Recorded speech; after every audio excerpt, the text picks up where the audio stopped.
Chat doesn't like humans who waste time. Good day, my fellow humans.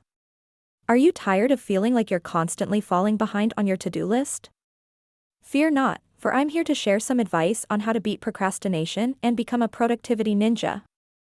First off, let's acknowledge that procrastination is a tough habit to break. But with some mindful approaches, you can make progress. Here are my top 3 tips. Tip 1. Create a schedule.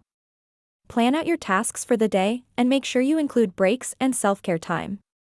Having a structure can help you feel more in control and motivated. Tip 2. Use positive affirmations.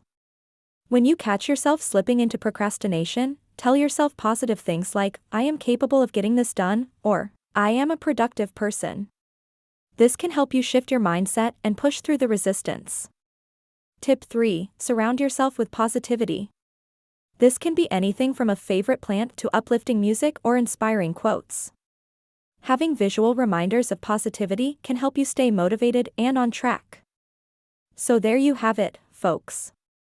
3 tips to help you overcome procrastination and live your best life. Now, let's go forth and conquer.